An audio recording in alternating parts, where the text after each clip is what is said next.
Reviewing Lab 1 ES6 Classes.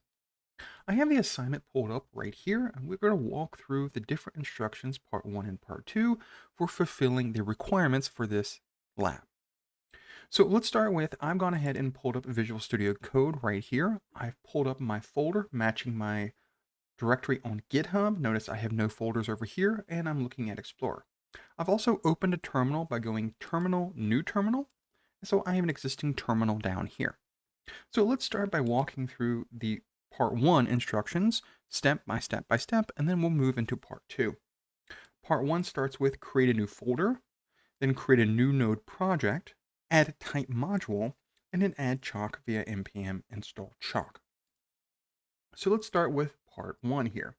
Part 1, very first step is create a new folder within your directory watched by GitHub desktop/git. So I've opened it up here in Visual Studio Code, and I want to create a new folder. Now, for the sake of this assignment, even though it doesn't specify this, I'm going to go ahead and call this Lab 1. So over here in Explorer, right here at the default top on the left-hand side sidebar, I've got it selected, and I'm exploring my files right here. I want to create a new folder. So I can do that by clicking the New Folder button right here, and I'm going to call this Lab 1. Okay, Lab 1 is created. Now let's move back to the instructions. It said, create a new node project using npm init, which will initialize a new node project, and we can use the default values or our own. So what it means by doing this is we should first create the folder, then change directory into it before running this next command. So I'm going to change directory by using the command cd change directory, and the directory I want, lab1 from my current position. So notice down here it changed. So I'm on Windows, and so we notice using git bash that it showed this. Then I moved to lab1 and it shows me this. So this is slightly different than the last one, and I'm looking at the lab1 folder, and it is the current working directory. Now this step said to run npm space init, and I run a command by pressing enter. And we'll give it just a second, and it notes this utility will walk us through creating a package.json file. And again, it only covers the most common items and tries to guess sensible defaults. In parentheses, for every part of this prompt, it is guessing some default values. For the sake of this assignment, let's accept all of the default values. So I can press enter to accept the default value of lab1 for the package name, 1.0.0 for the version number. I'm not going to have a description, so I can press enter, nor an entry point, press enter, press enter, press enter, press enter, press enter, press enter, and it says, is this okay? And I press enter one last time. When it's finally done and I work through all of the prompts, I am returned back to here, and I can start to type commands in again. If there's ever a question, if we're stuck in here, always look for the little $sign, and that will signal that we've come back to the command prompt, where we can start to type commands again. So okay, if I open up lab1 over here, click the little drop down, I'll notice a new file, package.json. Also notice it's in green. So why did it give it the color green? It did that because I have my GitHub account associated within Visual Studio Code.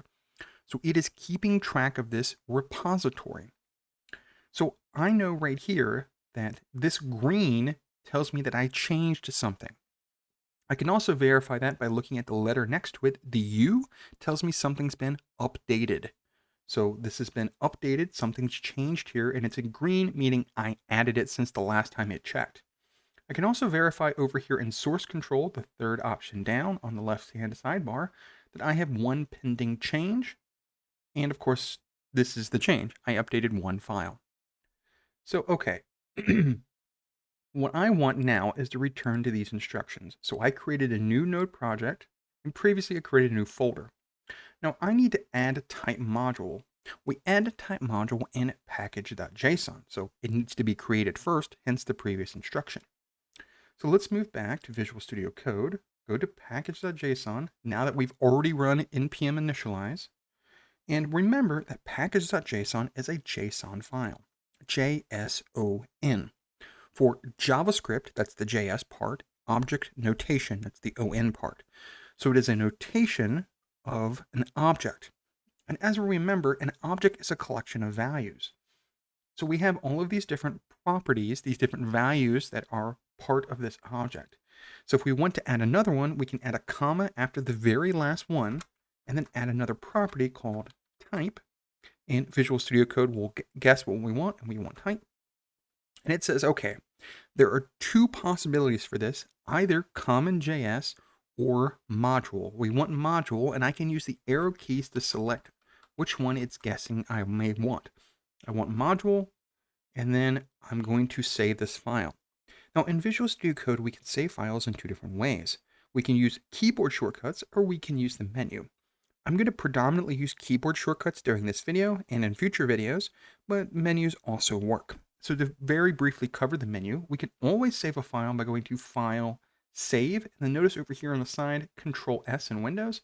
So if I press Control S, it saved the file.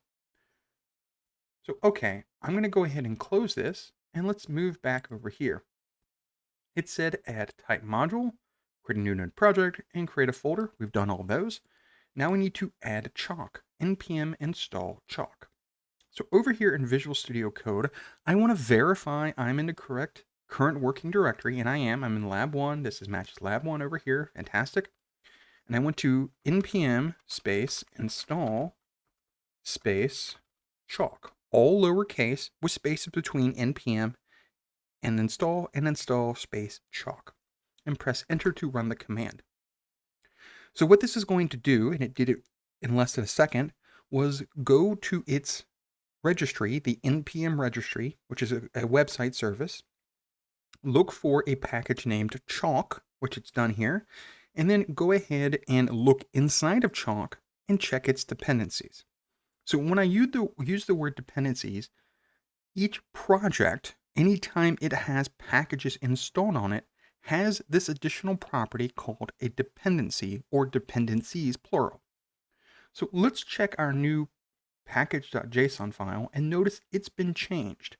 We added line 11, and then npm install added these lines right here, 12 through 14. So we installed a new project that now becomes a dependency of this project. So we installed chalk, letting npm know that, hey, I want to use chalk as part of this project, and now it is a dependency of this project. Now, I note all that to say down here it said added 6 packages, but we told it to install 1. We said install chalk. It installed chalk, but then it looked at what chalk has as its dependencies and installed those, and then looked into those and installed what they have as dependencies, and it turns out that we need 6 packages to use chalk plus 5 other ones. In fact, we can verify that by noticing this new folder, node_modules, and if we click it, we notice all of the things, all the packages we just installed. So we installed chalk. I'll come down and open chalk, go to its package.json file right here, and if I scroll down right here, we'll notice its dependencies right here. It's lines 43 through 46, and it needs ANSI styles and supports color. And so npm is smart enough to know, oh, I need this, and these need that, and these need that, and these need that, and these need that, and these need that, and it will move on down the line until it finds a package that doesn't depend on any other and move its way back up. And that's exactly what it did in about less than a second here during the recording. So it added 6 packages, again, looking at chalk, looking at its dependencies, and on and on and on. So I can go ahead and close this right here, node_modules, because other than pointing out what exactly happened, we don't really care about it that much at the moment. So let's return to this assignment. I said, okay, we've installed chalk, added type.module to package.json, created a new node project, and created a new folder. Part 1 is done. Let's move into part 2. Part 2 says, create a person class and a file named person.js with the following. So let's pause right here and do this first before we get into its requirements. So it said to create a new file, or a new class and a new file. So with lab 1 selected, over here, I'm going to create new file right here. Click on new file, very first icon. And I'm going to call this person.js with a capital P. The capital P is important because it's signaling that this contains a class. So the class person, capital P, will be in the file, capital P person.js, and those will match. And they'll also give us an easy way to know, oh, this is the file that has the class person. Yes, it is, because it matches the name person. So name of the file matches the name of the class, and that will just be consistent. And there'll be capital letters to just help us very quickly visually know the difference and be like, okay, this is a class. It starts with a capital letter. So if we're adding a class called person, we need the class keyword. Class person with a capital P and opening and closing curly brackets. Now, I added type modules to the package.json file. This lets us know that we can use the keywords import and export. So import and export allow us to interact with objects across files. In this case, I don't need to import anything because I'm just dealing with class person, but I do need to export class person so I can use it in another file.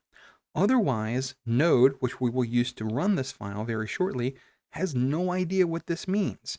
It says, okay, you've just got a file. What do you want to do with it? Oh, we want to export something from it. So it uses the keyword export. The keyword export can sometimes be used with an additional keyword called default.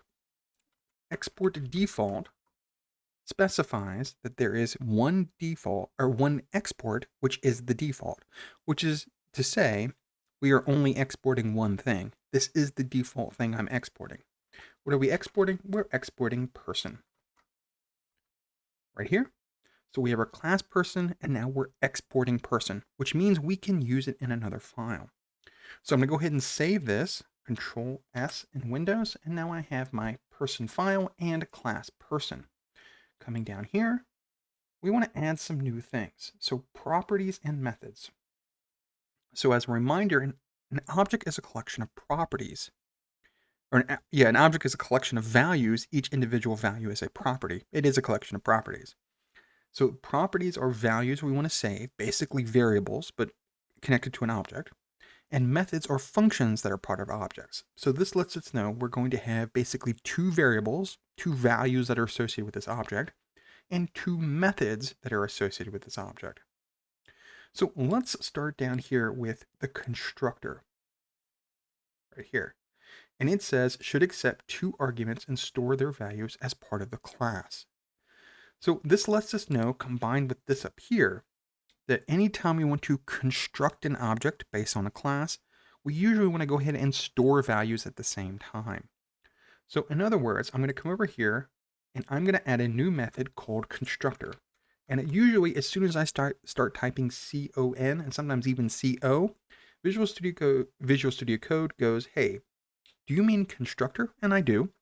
So I'm going to go ahead and press enter to take its assumption. And this is a method, which basically means it's a function.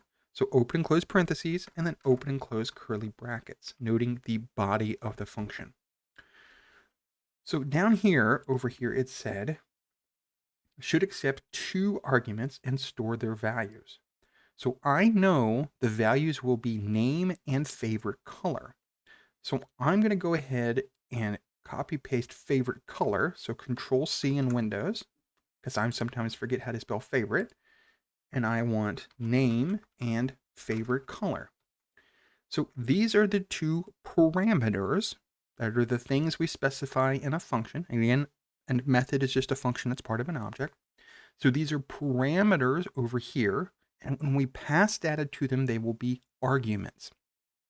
So I have my parameters right here. And if I go back and look at the instructions, it said properties should be name and favorite color. So as a reminder, when we want to access sister properties or sister methods inside a method or other properties, we use the keyword this. Then we use dot notation, just like we would refer to a property or method in any other way. So this referring to person, and I want name is equal to name. So whatever we pass in as name will become a property called name. And whatever we pass in as favorite color will be favorite color. So over here, name and favorite color are parameters. Notice I placed the cursor over top of them and it said in parentheses parameter. And so now this is a property. Again, putting the cursor over name says it's a property. Putting the cursor over here says it's a property. So we are passing in two things as parameters, which will be future arguments, and we are saving these two values. So let's come down here and verify that's done. We've got name and property as two, or name and favorite color as two properties, and we've got a constructor method. So now let's look at the next method here, and it says speak should also be a method. So let's go back to Visual Studio Code. We want to add another method. So a method is just a function that's part of an object. And functions have open and closing curly brackets around the body of them.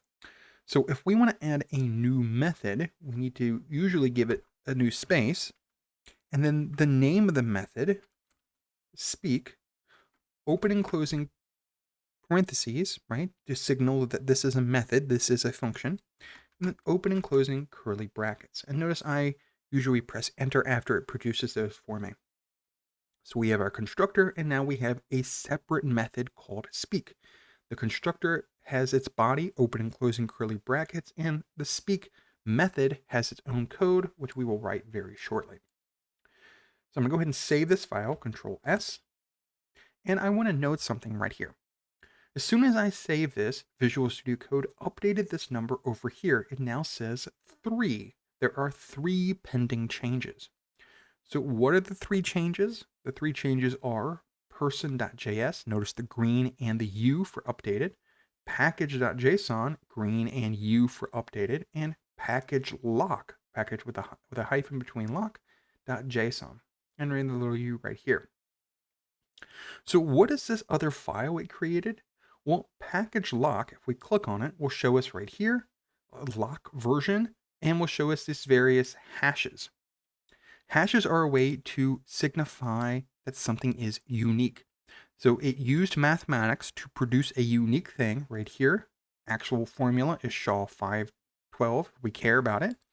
And it says, okay, for everything we download, I verified that this matches the thing on the npm registry. And in fact, we can see its URL right here, registry.npmjs.org, blah, blah, blah, blah, blah. So it said, okay, I verified that everything you got from the npm registry is officially what it should be. So it just verified everything, and it serves as a way to check against stuff. So, okay, we've got our methods constructor and our method speak. We took a short tangent to check on files. We've got 3 greens, all U's, and it matches source control, just checking everything. Coming back over here, it said this function should use console.log to show the person's name and their favorite color. Okay, well, this is a little bit more complicated. So we know we need console.log. So let's go ahead and put that in, console.log. And of course, log is a method of the object console. But this says favorite color. Wait a minute. And we're using chalk up here. I bet it means to use chalk to show this in their favorite color, using some functionality within chalk. So moving back to Visual Studio Code, this probably means we need to import chalk. So let's do that. Let's import chalk, capital C, from the package chalk, lowercase c. So we're importing an object, uppercase C, from a package name, lowercase c. So, okay, we're in console.log, and we want to use chalk. So chalk.something. We want to use one of the methods within chalk. One of the most convenient methods, and the one it suggests is right here, is hex. So let's go ahead and just accept that. So this is a method, open and close parentheses. But chalk is a little bit weird. You pass a color to one of the chalk methods, and then you also pass what you want it to show. But you don't do it in the same series of open and close parentheses. You do open and close parentheses, and then open and close parentheses right after. So it looks a little bit weird like this, and then like this. So, okay, we want to use their favorite color. So this dot favorite color, right? We want to use whatever we pass in as part of the constructor, we want to immediately use in this method. Over here, the thing we want to show is this dot name. Give a semicolon at the end. So use their favorite color in hexadecimal to show their name right here. That is the thing we're showing. Okay, we want to go ahead and save this file. So I think I've got it worked out now, but let's go back and verify. So it did say chalk, and down here it says show the name the favorite color, which means we need to use chalk. So everything seems to match so far. Let's look at the next thing. Create a class using your first name. For example, mine would be dan.js with the following. So we'll pause here and do that next. So we said to create a new file. So select lab1, make sure it's selected, new file. And my name is Dan, so dan.js. And it said to create a new class called Dan. So let's go through all of the normal stuff. Open and closing curly brackets for a class. And then, of course, we need to make sure we're exporting it out. Export default Dan. Okay, save this file. All right. And notice, of course, we now have a new file, so it is a new pending change. So, okay, I've got a class named Dan. Let's go back over here. It says, oh, it should extend the person class. Okay, well, the person class is in the file named person.js. That lets us know that if it's in a class, it's in another file. So that means we need to import the object exported by that file from that file. So over here in Visual Studio Code then, we know right here in the class Dan, we need to import person from, and here instead of using a package, we're going to use a relative path because this is another file in the same project. So relative paths start with period and a slash, and notice as soon as we do that, Visual Studio Code goes, oh, well, you either mean person.js or you mean something else, and we mean person.js. So if we press enter, it says person, and we need to add the little extra .js to it. So, okay.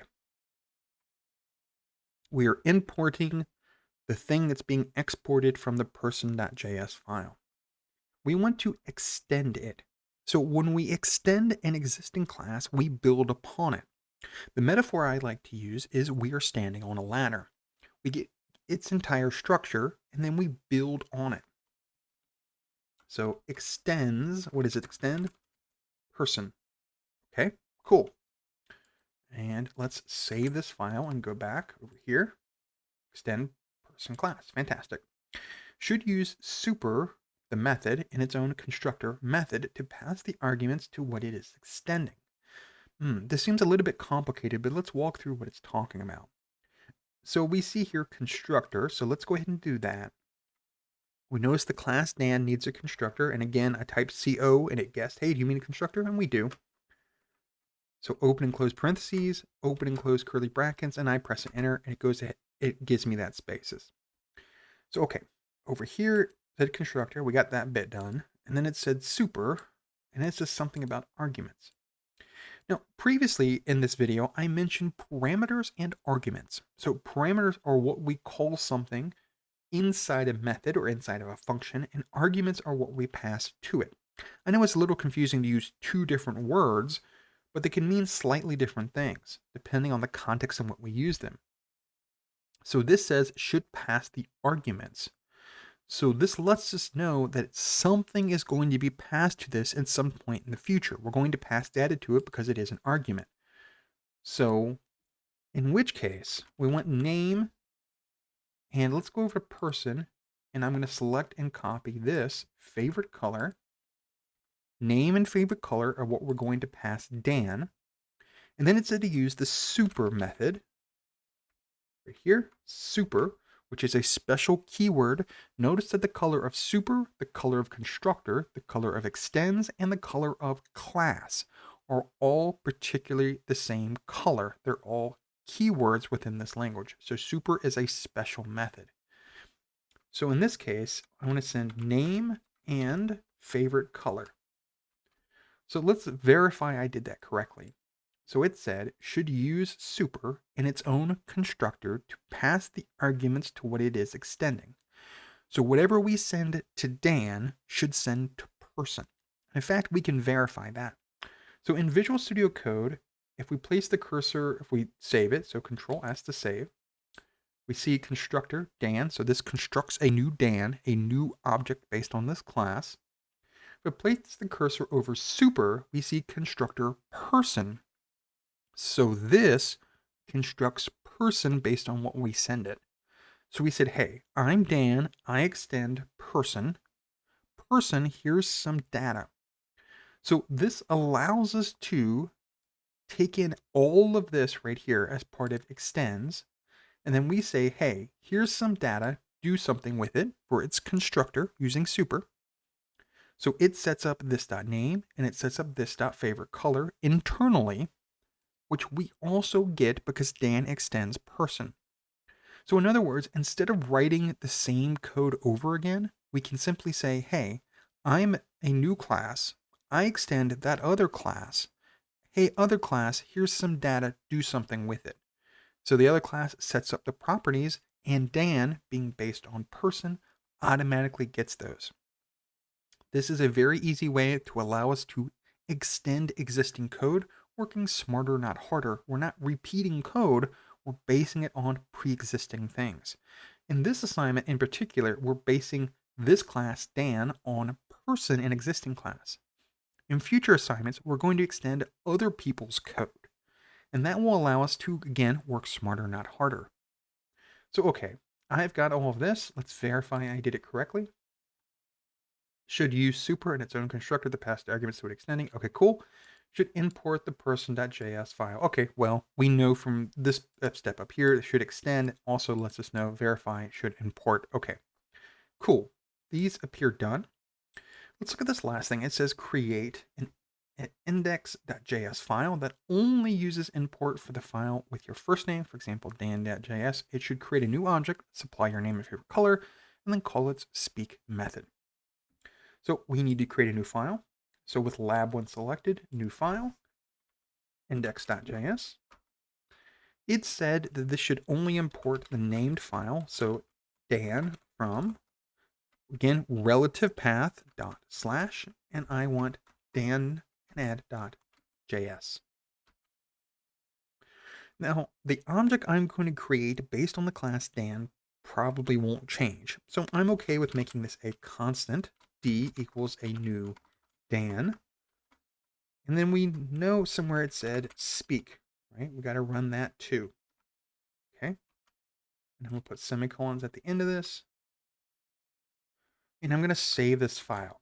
Now, I'm going to come back over here, and this says create an index.js file that only uses import for the new file, or for the file with your first name, for example, dan.js. We got that covered. Should create a new object, got that covered, and then call it speak method. Okay, whoa, but I forgot this middle bit. So supply your name and favorite color. Now let's double check something in Visual Studio Code. I'm creating a new Dan, and then I'm calling its speak method. But looking over here, it doesn't have a method named speak. But it does, because it is extending person. Person has a method called speak. Dan is extending it, and over here in index, we can use Visual Studio Code to confirm that. If I place my cursor over speak, it says, oh, this is person.speak, right? Because Dan extended person, so we got everything person contained. Person contained a method called speak. Dan now has a method called speak automatically. Again, working smarter, not harder. So over here, it said, supply your name and favorite color. So we know that this is person.speak. So over here, let's see what it needs. Okay, so when we construct this, we see name and favorite color become this .name and this .favorite color. And internally here, we're using the method hex, which is an hexadecimal value.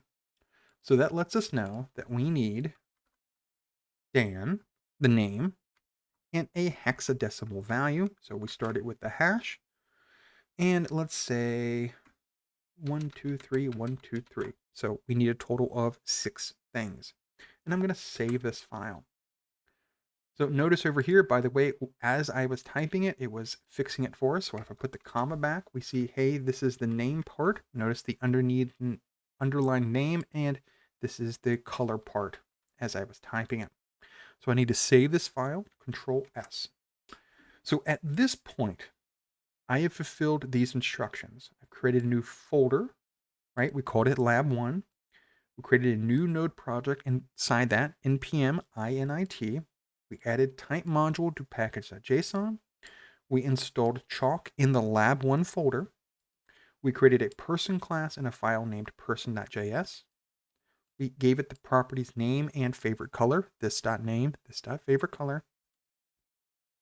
We gave it the methods of constructor that accepts two arguments, that is, accepts two things, and stores their value, so this.name, this.favorite color.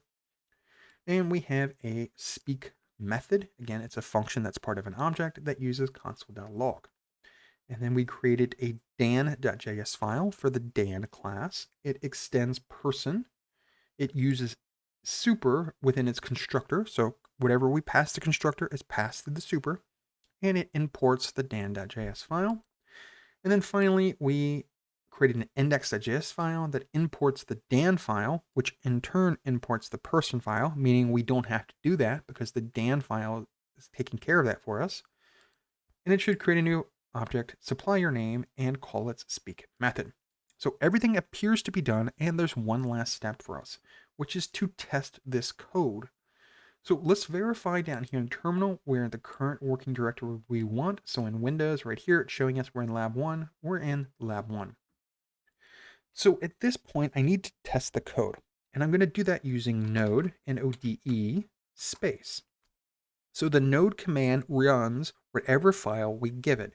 So in this case, in Lab 1, I want to run index.js, and I'm going to press enter. And everything went correctly. So I see Dan, what we passed it, this value right here, and in a color. So again, it created a new Dan right here based on this class using its constructor. So we passed a name and favorite color. Within the Dan class, the super called name and favorite color and passed it to person. In the person class, it took name and favorite color and became this.name and this.favorite color. Back over here in index.js, we called the speak method, which Dan as a class gets because it extends person. And over here, we see console.log, chalk.hex, this.favorite color, and in second pair of parentheses after this.name.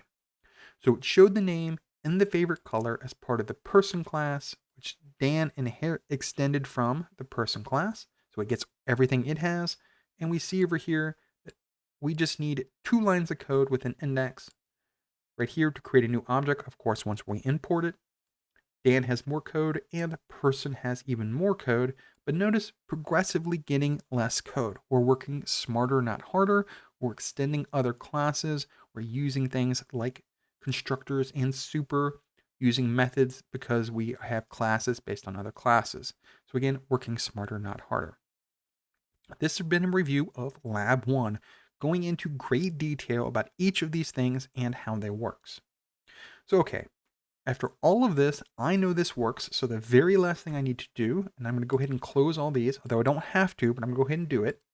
I notice over here I have 5 changes. So we added 5 files, 1, 2, 3, 4, 5. These are all green, meaning they were added, and they're all updates. So I'm going to go ahead and click on Source Control in Visual Studio Code. And it's going to say, here are the list of changes right here, 5 things. And it said, hey, what is the message you want to send? A message is the equivalent of a summary in GitHub Desktop. Or if we want to put it another way, what did we just do? What describes these changes? What is a short phrase or a short series of words that describe these changes? So I'm going to call this created Lab 1 right here. And now I want to commit. So I want to take my changes and the description and create a commit. Now remember, when we communicate with GitHub, we push and pull commits, collections of changes. So we want to create a commit in Visual Studio Code. And I do that through clicking on this button right here, and it says commit. Now when I do that, it's going to give me a little bit of warning, and it's going to say, hey, you didn't stage any of these commits. So what in the world is it talking about when it gives us this message? So I'm going to click cancel and point something out. Over here, anytime I put my cursor over one of these changes, one of these files, it has right here, open the file so we can see what the change was. We can discard the change, or we can stage the change. So when I clicked commit up here, it said, hey, you have a list of changes. Do you want to stage them all? That is, do you want to put them all in this commit? We have the option right now, if we want, to either discard these changes or stage them all. If I click this, I'm going to click yes, and it's going to put them all into that commit. At this point, we have two options for us. We can either down here click on these to synchronize, that is, push to commits and pull any changes it has, or we can click push right here, or go to this option, go to push, and I'm going to go ahead and do that. It's going to push this commit from the local to the server, and that completes the assignment. And we know because down here, synchronize doesn't show us anything, and over here doesn't show us anything. So we know, and of course, notice the colors change too. We know right now these changes are on GitHub and my local computer are synchronized. So this has been a review of Lab 1 up through all of the instructions and the requirements up through pushing the change to GitHub.